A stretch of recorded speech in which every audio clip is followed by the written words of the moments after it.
chat show we'll be talking all things Dublin GAA, and today it's our All-Ireland final review episode. You've got Gavin here coming back. We've also got Robbie from Good Counsel. We're here in Good Counsel. Massive thanks to Good Counsel for letting us come down to film here. Lads, good evening. How we doing? And I suppose, look, we don't look around on this show. We'll get straight into it, so we'll get straight into it here. Both of you, of course, were there in Croke Park. Yeah. Describe to me the initial reaction from when the final whistle blew. Do you know what, for me it was almost disbelief. I don't know about you, Robbie, but Dublin have been through so many hard days, and a lot of people on the hill were saying that as well, because we've had our hard days, and to have a day like this of such a monumental kind of 4 in a row was just unthinkable even 10 years ago, maybe even 5 years ago. It's just incredible, really. It's very hard to sum up. Yeah, it was kind of relief, I think, that we got over the line and done the 4 in a row, because it was, you have to do it. You have to get the 4 in a row to be up there with the Kerry team in the 70s and 80s, and they did. And it was just like, thank God, now we've done it. It's the drive for 5 now. No team has ever done it, No team has ever done it.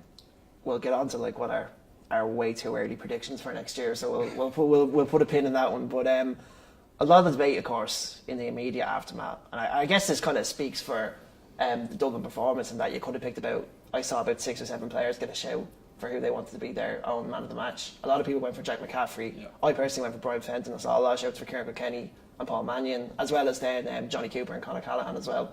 So who would have been the standout player then for you in the final, for the both of you, and why? For me, it is Jack McCaffrey. I think he's been key. He scored a point for Dublin as well in the first half, and just whenever he ran at that Tyrone defence, Tyrone seemed to wilt under the pressure. He's been described as Dublin's smiling assassin in the last couple of days, which is, I've never heard a more fitting name for such a player.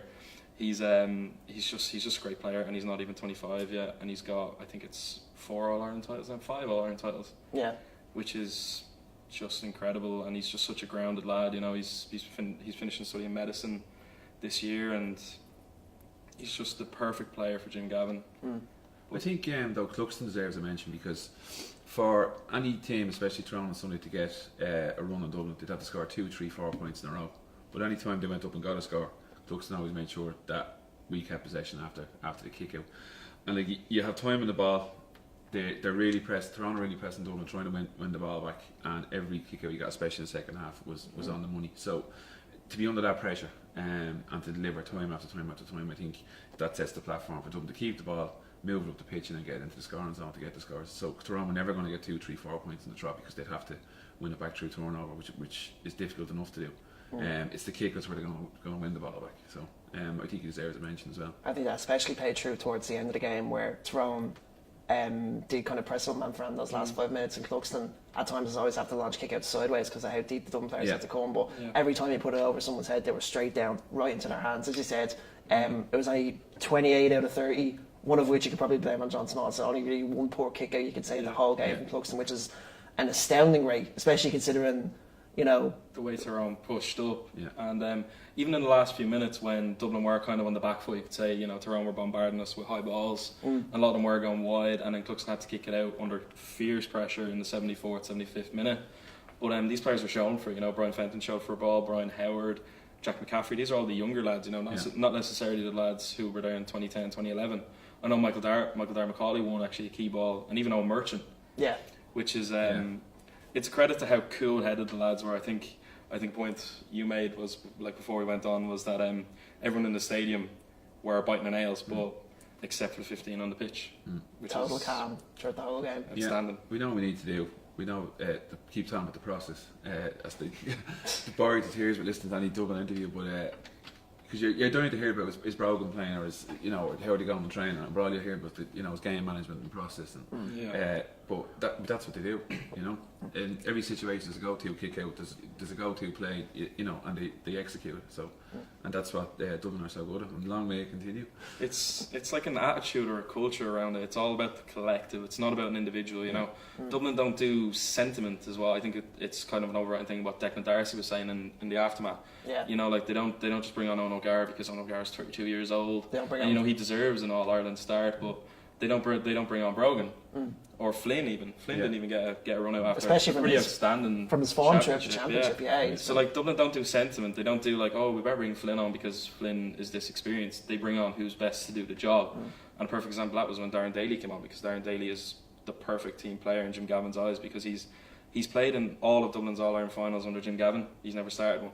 He's always made an impact off the bench, and he plays for the collective. He never does anything fancy. He's not renowned as an individual player, but he works in the system, and it's all about the collective, and it's all about the process, and that's how the job is done essentially. You know. I suppose I think the player that epitomised that process more than any of them, I think it has to be said, is Paul Mannion, particularly in the first half, where there's been so many comparisons to Dublin teams in the past. He would have been a flashy corner forward. He didn't do the hard business, whereas now you've seen Dublin corner forwards tracking all the way back to their own full back line in their own corners, winning ball and taking it out and transitioning. And he's doing it all year. He did it in Oma. He chased all the way back, which was a very dangerous situation. Tyrone could have got a goal there, and he got a dirty hand in and won a clean ball back. So but he saved a potential goal as well early in the first half when Dublin were still under the cosh. Yeah. And it created probably a bigger roar from the hill than if he scored a point in a way. Yeah. He's just tremendously hard work, and he plays in that role where he will follow the cornerback, he will follow the halfback, especially if the team are under pressure, and he can still go up and score a point. He scored an excellent point in the second half, where you think he lost the ball, he spilled the ball, but he won possession, held on to it, and knocked it over with his left foot. And he's deserving of an all-star, which I believe that he is in line for. He's showing him, and especially after the injury he had earlier on in the year, he's done very well to come back. And that's another thing to note with McCaffrey in a way as well, because it was like a redemption almost for the final from last year. He was taken out injured, and early on it was quite disappointing, and to come back and to run the game, be Dublin's most effective weapon transition wise and in attack as well, how he's able to just blast through and absolutely no fear as well. It was a good redemption story that he had. It is. It's incredible. A lot of people forget Jack McCaffrey has been in and out of the Dublin team in a way, especially when he took the year out as well for his studies. So he has been through an unbelievable journey. It hasn't been straightforward for him. It hasn't been 4 in a row. He actually missed out on one of them 4 in a row in 2016, I believe. Yeah, he was away. Yeah. But it's just a testament to the character of the likes of Mannion and McCaffrey, who all came from that under-21 team from 2013 and 14. You know. And in saying that, I suppose just to bring it back to the point of early on in the game, because we did our predictions in terms of style, system, and in terms of what I predicted Dublin lineup. You nailed the Dublin lineup. Yeah. I nailed the Tyrone system. Yeah. They were exactly what you said they weren't going to be, which was overtly cautious to the point of parody. Yeah. They did come out, not all the way. It wasn't sort of a Dublin Mayo clash that we would have seen the last couple of years. But they did come out. They did interrupt Dublin's flow. Kieran Kilkenny only saw the ball once in 10 minutes. Anytime it got into the hands of McCaffrey or Fenton in particular, it was interrupted straight away. And it was working initially, they kind of found a good balance between having their 4 or 5 men kind of patrolling between the 65 and 45 and interrupting Dublin's passing game, and they are able to get out in transition. But I think the key thing is that I think we mentioned it before we went on air, is the efficiency, where Dublin didn't put a single ball wide in the second half, and they were on top, and Tyrone were on top in the first half. What was it, 5, 6 wides? I think it was 7 in the period before Dublin eventually hit the front. It was 10 by the end of the first half, and it was 17 in total. And at the end of the day, against the team, any team in an All-Ireland final, I'd be disappointed to cough up that many scores. But for Tyrone to miss 7 when they have a 4-point lead, or building that 4-point lead, really, the game could have been dead and buried if they had got through all those. Well, a lot of Dublin fans were very worried after the first 15 minutes, 20 minutes or so before the penalty, because their forwards were on top. They were playing almost man for man. I think one thing I noticed straight away about 10 minutes before throw-in was that Frank Burns didn't start. He was taken out of the team. He was, which straight away signalled that Tyrone aren't going to play that second sweeper beside Kavanagh, which Frank Burns was playing for the whole year. Yeah. And it meant they were going to go man for man, and that threw Dublin off a bit, and I think it took Dublin a bit of time to adjust to it, bit of time to kind of adapt their game and figure out what they were facing, because I think they were expecting, what I was expecting was something extreme in the form of a defensive system, but we got the opposite extreme. Almost in Tyrone's point of view, that's an extreme for the attacking system in the way they played. Yeah. I think with the first 15 minutes, Dublin's forwards dropped into the middle toward, thinking they were going to pick that ball up and play it side to side and then work their way in, whereas Tyrone were pushing up in the middle toward and everyone's in there. But I think I'd love to see Jao's GPS for the first 15 minutes, because up on the Cusick stand where I was sitting, you could see him running on and off constant. And what I felt he was telling the guys today was, on our kickouts, push up, that way the middle third opens up. And that's suddenly when Dublin started kicking into gear, because they were able to, because the 3 or 4 Tyrone defenders had to go back and mark them, along with probably a sweeper. There wasn't 12 Tyrone there wasn't in that our push. half. So that push was kind of lifted a small bit. Dublin can get the possession and then start playing it out and working it up the pitch. And I think as well, the experience of Dublin playing in finals, keep calm. It's a 70-minute game. We're only 50 minutes in here. The world hasn't ended.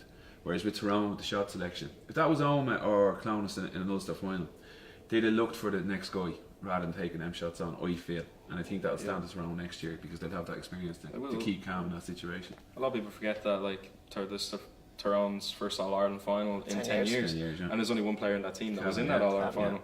So, it was a bit of an experience on their part. It was the one thing that Kieran McGeary said actually after the final, was that the best experience that you can have in terms of who's going to eventually end Dublin's undefeated streak is the fact that they got to the final and they'll know exactly what they need to work on for next time. So in a way, the 2 games, but more so the final, would be the best learning experience that any side can take in terms of how to eventually put Dublin away on a big stage like that. So Tyrone, you have to say, educationally, they're young enough to do it. So I think they could be back next year big time. And you can't say that Tyrone didn't play badly either, you know, because they were on top for long periods, namely the start and almost the end as well.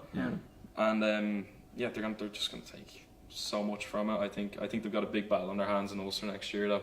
If we are looking forward slightly with Donegal, I think Donegal has serious force coming through. They missed Paddy McCreary in the Super 8s, and I think with him they could have reached the semi-final. Yeah, I tend to agree there. We won't get on to Donegal just yet. We'll save that for like March or something. But anyway, in terms of where it started to all kind of go wrong for Tyrone, we hit over. It was it Kilkenny got our second point, and then the penalty. First of all, I think I've heard a bit of debate in the office on Monday. You weren't there for it, but I'm pretty sure you would agree with me in that it was a penalty, and that McCann took out Mannion standing full. Yeah, Tiernan McCann took out Mannion while he was kicking the ball. There was, I'm sure he was trying to play the ball, but he did end up making contact with just the man. If that's out the pitch, it's a free and no one's questioning it. So it's a penalty. Basically, and I think massive credit, which we didn't say about Mannion, has to be given to him for getting up.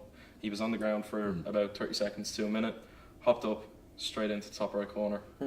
Incredible, just, concentration, just to be able to composure. I think one thing that you kind of saw come through with the Dublin team after that was that, well, first of all, they did kind of play, Niall Morgan did kind of play into their hands, where he launched 3 kickouts after that penalty went in. I don't know what happened to his composure after that. All 3 were taken by Dublin, 1 by Kilkenny, 2 by Fenton. And as well as that, and this is something I picked up from, I think it was Darragh O'Shea writing in the Irish Times today, Gaelic football at the top level is all about pace, but it's not necessarily pace in terms of how fast you can run. It's all about pace as well, how fast you can think as well. And I think that perfectly exemplified Dublin's pace at the top in the second goal, when Johnny Cooper went down, was fouled, and immediately, no messing about, straight back up, quick ball in, all of a sudden Conor Callaghan's free. Tyrone don't know what's happened. And then Conor Callaghan having the composure to look around after being pretty much almost fouled in the penalty area to find Noel Scully, who had the initiative to actually continue his run. Not too, he wasn't a sprinter or anything, but he was just following the ball in. Like you're told to from 5, 6, 7 years old, They're just doing the basics. Yeah, but it's that pace of thought that they're able to get ahead, as well as that pace of in terms of on the ball as well. And another one is Dean Rock, who kicked 2, and Dublin's scoring running towards the end of the first half, 2-6 to Dublin, 1 point to Tyrone. Rock kicked 2 of them, and Rock by no means is the quickest footballer in the world, let's face it. No. But every time that ball came in for his 2 scores, it was in and it was gone in the flash. Quick movement, quick thinking, he knows exactly where he's going to put it. And I think on the opposite side of that, where Tyrone, when they're on top, there was one chance in particular where I think it was McAliskey was one-on-one with Cluxton behind, with Phil McMahon in against the Dublin goal. Pierre Hart's coming in with the ball. And again, it could have been, if it was an Omer or in Clonus, Hart's able to have his composure, take his time, and pick out McAliskey. He's one-on-one, gets passing man. He's one-on-one with the keeper. It's all good. Hart tries to play that ball, rushed by Johnny Cooper, kind of slices it off the outside of his left foot, and it goes off into the far corner. Is that because it happens at Croke Park? Is that because he doesn't have... It's that quickness of thought again. It's like perfectly exemplified in it. And it's fitting that Cooper was the one who was on him, because it was then Cooper's quickness of thought that got Dublin their second goal, essentially. All the credit in the world has to go to him for that quick free. Yeah, the point has to be made, alright, that it's Dublin speed, but again, it's that all over in the final. Your heart rate must be 5 beats a minute quicker. Everything has to be that, and it's the experience of Dublin with the 4 in a row. That's what, if Monaghan had got to it, I'd have been worried for them, because there would have been so much hype around Monaghan getting there, and it would have been a bit like Kilkenny Waterford. Oh wait, Dublin just could have blitzed them because of everything that was going on with that. But I think it's the speed of thought of Dublin just through experience again. Yeah. In a way, we talk a lot about Dublin's All-Ireland final experience. Since Jim Gavin took over, you could argue that since 2013 they haven't put together a strong All-Ireland final performance. In a way, they haven't kind of played to the best of their abilities. Jim Gavin would have been happy at the end of the game if that was, say, a standard league game. Yeah. So could you say that this is Dublin's best All-Ireland final performance since 2013, or even better than 2013? Do you think? I think Mayo put it up some more over the last 2 years, so than what Tyrone did. So I think last year's second half performance was probably the best half of football because of the composure that they brought to that. I think I was trying to make the point earlier that was like a boxing match, that Tyrone came out for the first 2-3 rounds on Sunday swinging, and then Dublin kind of figured out what they needed to do and then got the jab going, and then just kept them at length through. I feel that the Mayo second half last year was just cool. So much pressure was on them coming out into the second half, and they did plenty to get through it and win it. So I always thought that the second half last year was just was mind-bogglingly cool and composed. Especially the last 10-30 seconds of it when Dean Rock had to knock it over. And they're getting GPS, get a GPS logged at you. Oh dear, what's happening there? I suppose to kind of expand on the boxing analogy, it's always, if Dublin are always trying to win the fight on points, they've always got the tactical boxing. Yeah, and that's what I'd be worried about next year, is that they'll go out and play conservative and they'll get caught for it. Whereas you'd love to see them go back to a sort of 20. Do you remember the semi-final 2013 with Kerry? It was just, I don't care what Kerry scores, they were going to score more than you. Yeah, Conor O'Shea's on the show last week, he said it's the best game of football he's ever been at. Yeah, and it is for me still as well. Without a doubt, I'd say the same thing. And but I'd love to see them go, listen, I know the 5 in a row, it's huge pressure and all that, but just go out and absolutely go for it, because then you can celebrate the 5 in a row. I don't know, we're miles ahead as it is here. To get your Leinster first. The league, the O'Byrne Cup. That would be great from a romantic sense, but I think that's what brought our downfall in 2014, our last championship loss, which was against Donegal. Playing that brand of football, which does leave us open, if that doesn't work initially, to Donegal's big breaks where they got the goals from McHugh and such. But and then there was the immediate adaptation in 2015 of the first thing in. It's like, okay, Dublin playing with a sweeper for the first time in their championship lives, in a big game in 2015. But at the same time, we haven't lost a game since. So I think they are able to kind of find that balance, and as much as it isn't as enthralling, it's not as if they're not constantly not moving the ball forward either. Do you know what I mean? It still is an attacking team. Yeah, it's just more. Very much so. Just smarter. More considered. More. But you would love to see that kind of swashbuckling. Let's Jack McCaffrey. Just go tearing up the pitch there, Jack. And tear them aside. I think it's Kerry bring it out in us in a way, because even the 2016 All-Ireland semi-final was similar enough. It wasn't a great. It's a small bit because you haven't got that defensive structure that the Northern teams have. Yeah, exactly.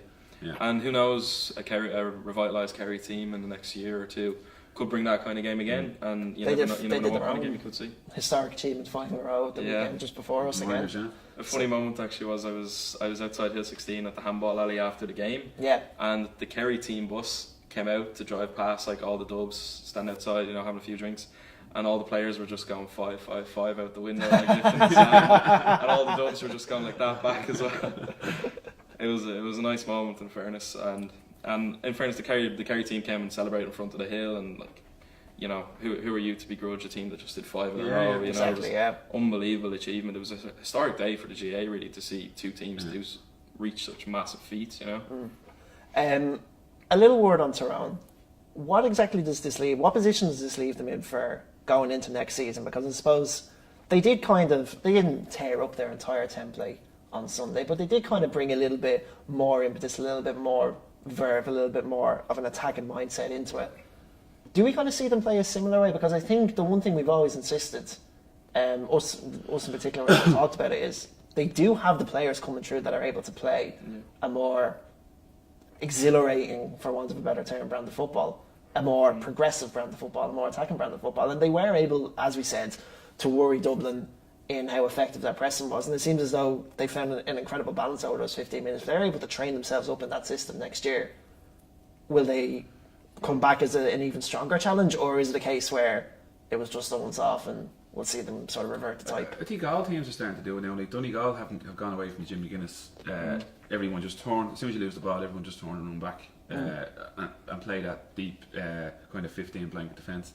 Everyone's deciding that, well, if you want to beat Dublin, you're going to have to go out and outscore them as well as stop them scoring. So it's about finding that balance, and I think Tyrone came out and tried to do it on Sunday. Donegal have been trying to do it all year. Galway are getting good at doing it because they have a brilliant transition game. And I think it's now starting to evolve away from that turn your back, run back to goal, have a blanket defence, to actually no, let's press higher up the pitch, even get a turnover up. A more kind of aggressive or higher up defensive game in a way. And like I think Tyrone can come back better, 100%, because like you said, they do have the players. Like if you look at some of their forwards who have been criticised for not being good as previous generations and stuff, like Conor McAliskey was unbelievable. He scored 2 points. Mark Bradley as well caused serious trouble in the first half for Dublin. Scored 2 points himself, I think. He's our best player in the day. That's right, Mark Bradley. I know Niall Studden had a poor game by his standards at least, but no, they do, and I think especially in the middle, Colin McShane, I think has been like unbelievable for them this year. And playing at midfield, I think that's the perfect role for him. He looked confident in the middle, and I think he's going to grow in that role. And he's almost like a perfect replacement for, say, Kavanagh whenever he does step aside in the next year or two. You never know. It's interesting that they've lobbed that accusation at the Tyrone forwards in spite of their scoring achievements, because it's a similar one that we kind of hear the Dublin forwards as well, that they're not at the calibre in terms of like an individual star as a Flynn or a Connolly, etc. We've heard it all before, of course. But yeah, it's kind of worrying. You don't want to necessarily fall into that trap, because if there's one team that's proved that you can replace forward talent, it is Dublin, because at the end of the day, when Kieran Kilkenny's putting over points and being the top scorer from play like he was this season, he scored his quota 3 as well. He did score his standard 3 points that we kind of came to expect and predicted. But if Tyrone had a marquee player, Dublin would have doubled up on him and probably nullified that. So it's up to the Tyrone forwards as a front 6 and a front 8 with the midfield to come up with scoring opportunities. Yeah. I think what Tyrone did well in the first few minutes was let the ball in quickly and trust the guy. I think Sullivan was off the pace, so that helped Tyrone. Because when Fitzsimons came in, it was and Cooper went sweep, and it was the shop was shut. But I think if you let the ball in early, you're always going to create more chances. Where if you dodder around, it doesn't matter how many marquee forwards you have. A packed defence will always shut down that space. So it's about letting the ball in early. And if Tyrone do that next year, they'll definitely be a force to be reckoned with. Well, that's the challenge playing Dublin. You have to get that ball in quick, and you have to make these quick decisions. And like you said, Tyrone hit 7 wides in the first 20 minutes. They weren't making some of them correct decisions, and if they did, they could have been 8 or 9 down, and then it's a totally different game. So against Dublin, you have to be prepared to hit them fast and effective. Take your scoring opportunities like Dublin do, essentially. Not a single wide in the second half, which I think we said is incredible. And again, like you said about Monaghan, the fear would be that they'd get a rush of blood, go up front, and they would create opportunities, but you feel that incredibly exposed, and not efficient enough to go toe-to-toe with Dublin. Anyway, we will get on to some far too early predictions. We'll take these with as many pinches of salt as you want. But who do you reckon will be Dublin's closest challengers next year? Assuming Dublin will make it to a final. If you're not, we'll take a conservative view and say, if you had to predict the 2019 final, who would it be? I think there's 2 huge decisions to come over the winter, and that's who's going to be the Mayo manager and who's going to be the Kerry manager. If the Kerry manager can come in and figure out or tell the Kerry players what to do, and they don't have the ball and how to defend, they would be an absolute force to be reckoned with. Clifford there, with O'Shea coming through, with Geeney, with James O'Donoghue, with these guys in the forward line, they could shoot the stars out. It's when they haven't got the ball, you can see, like up in Monaghan, they were an absolute disaster, because Monaghan were just able to go and score at will. So if somebody can teach Kerry how to defend again, they definitely be a force to be reckoned with. Tyrone definitely, I think, will come back stronger from that. Galway are forced to be reckoned with. Who's going to be the next Mayo manager? I think they're starting to age though, that team. They need a lot of young blood. It's a good thing for Mayo that they're going through this period. Well, they could potentially go through this period of transition because it's just needed, you know. Yeah. It's been necessary for a couple of years now. You could argue that. It says a lot for their own levels to have maintained them in saying that over the last couple of years before they got caught this year in Newbridge. I just think it was very evident this year that they were running on fumes in a way, and it's not like we've seen in the past. I just think they just ran out of it, you know. Like the only player that I think in that game against Kildare that they lost that actually made a brilliant account of themselves and still had that hunger, still had the legs, was Dermot O'Connor, and he's the only player in that team since 2013 who's the halfback? Paddy Durkin, is it? I think Paddy Durkin again. Like they're the younger players. They're the ones who made the good account of themselves. The senior lads, you know, they've just been through so much heartache, so much pain, and just so many years, and a lot of like the last 2 or 3 seasons with Mayo they've gone through qualifiers as well, you know. It takes a toll, and long road, you know, like that's where the likes of Conor Loftus should have been on the pitch from the start, and he wasn't. He was only in with 10 minutes to go. So Mayo need to get someone with the backing of the county board to knock the house down and rebuild it. I think it is easy to point out Dermot O'Connor and Paddy Durkin because they're really the only two that you can. Whereas, say for example, with a team that are quicker in their transition in terms of moving players out, like Toronto have been, and like Dublin have been quite consistently over the past couple of years, it's a little bit more difficult. Which kind of brings me on to who my next question would be. We've seen this year Brian Howard put a shout for Owen Murgeon. Last year Conor Callaghan. If we had to make a way too early prediction for a breakout star for next year, the Jim Gavin special. The Jim Gavin special, yeah. Oh, it's a tough one. I think if you're going to look to it, you might look to the Roscommon game in particular, with a few of the young guys. I don't think we've seen enough of them this year because the under 20s didn't come through. So well, you could have said James Madden if he's not heading off to Australia. Yeah. But like last year or the year before, last year with the under 21, you could see Howard coming through. Yeah, you could see there's a few others there. Could be a shout for Aaron Byrne, who was the under 21 player of the year last year. Who you never know. He could. I don't know whether it's known now. He could have took the summer off. You know, you never know. Like Niall Scully did the year before he had his breakout team, so it could happen for anywhere. You know, he could do a Burn Cup thing again. One player might stand out. You never know. So if I was to make a shout, I'd say maybe Conor Mullally. It's definitely too early for the likes of Luke Swan or Liam Dunn or one of them, like one of the great players from the minor teams. But no.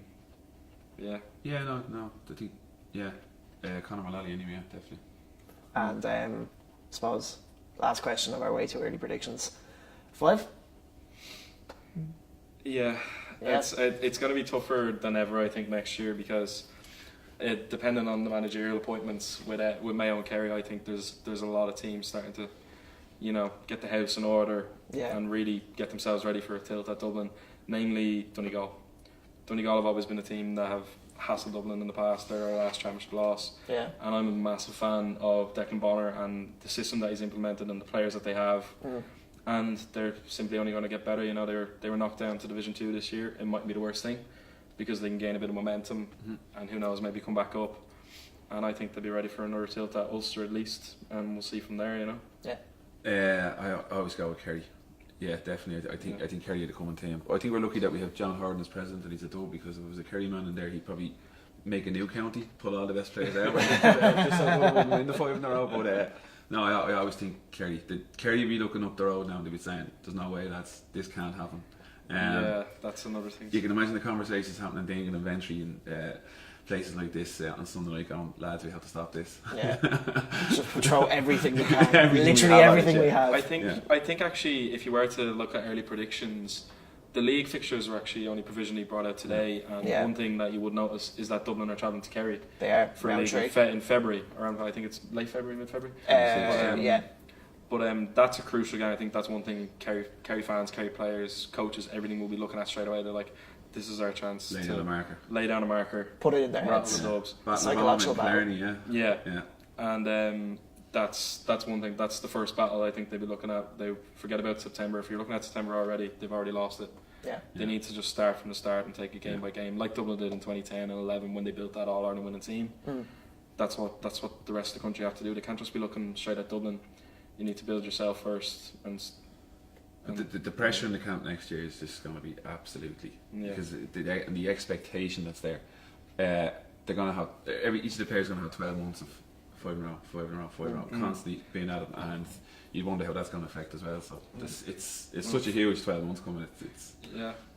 I think one thing actually is worth noting. I think Dublin achieved something more than 4 in a row something bigger than 4 in a row on Sunday, which is they're the first team to ever do 6 in a decade. Yeah. They've beaten the great Kerry teams of the 80s, 70s. They did span decades. I was thinking 78, 81 was their 4 in a row. So like basically Dublin have been the most dominant team this decade. Yeah. And I don't think they'll ever be matched, and they still have another year left to extend that record, you know? I think if you're looking at the key, I suppose, in terms of next milestone, to be the 8 and 11 years that same Kerry team, the 4 in a row Kerry team that managed, you know, theirs was across decades. So, and while you can put stock in the fact that they are the most winningest team in a single decade ever, they aren't quite the most winningest team over a period of 10 years. That isn't 0 to 0, so, or 0 to 9, so. Well, I suppose that's one motivation for the Dublin team. Forget about the 5 in a row. You want to just keep going until there's no more records to break. Yeah, I suppose. But to think there's 10 men from Dublin who now have 6 All-Ireland medals. There's 10 of them. You know, there's only a handful of Kerry men who have more than that, you know? I think it was 4 have 8 and 4 or 5 have 7.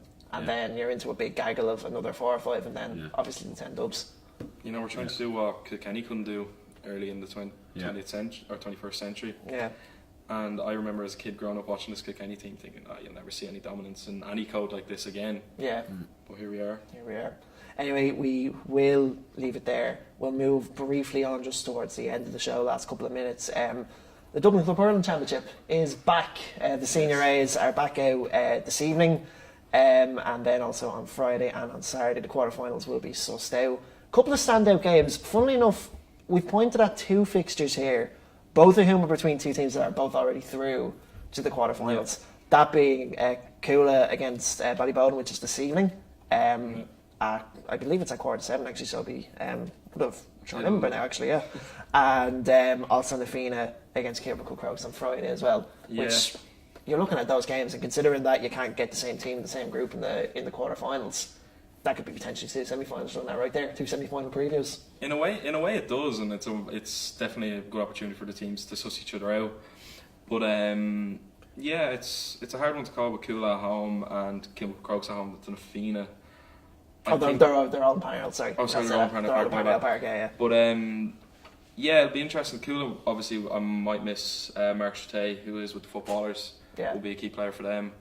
But I'd actually love to be out there and not on this watching Coola versus Ballybowden, because it's the Orange champions 2 in a row. You know, like, could Coola do three club championships in a row?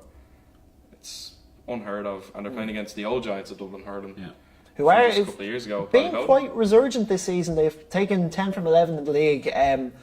Joe Fortune's gone in there, of course, had fantastic success inter-county wise at Dublin, at minor level, under the 21 level as well, and he's kind of got them rolling again. And this will be a real marker for them to put down, a real test of how resurgent exactly that they can be, and whether or not they could wrestle that title back away from Coola. A lot of it could have to do with just the kind of, you know, the catalyst of Conal Keeney's resurgence with Dublin in a way, you know. He will be the focal point of that attack, and he had a brilliant season again this summer for Dublin. So if Ballybowden are going to get a result tonight, he's your man to drag them through. To be pulling balls out of the sky, yeah. I fancy Croaks this year to go the whole way, just simply because they've been knocking on the door the last 2 years. And if you look at a lot of the games that Coola had in Leinster last year, they were winning them in the end easily. Yeah. But the last 2 years they just couldn't shake Croaks off. It was like, you know, the max was 3 points over the last 2 years. So I just funny feeling that Croaks are just this is the year they're gonna beat Coola. How can Coola go to the well again after the 2 summers they've had over the last? And they barely got over Napiershik as well. Yeah. So, but I do agree with you with Kilmacud as well, because they do have some incredibly talented players. You know, one in particular that I'd be a massive fan of is Fergal Whiteley, who broke into the team this year. We've watched him out at DCU as well. I've watched him out at DCU since last year.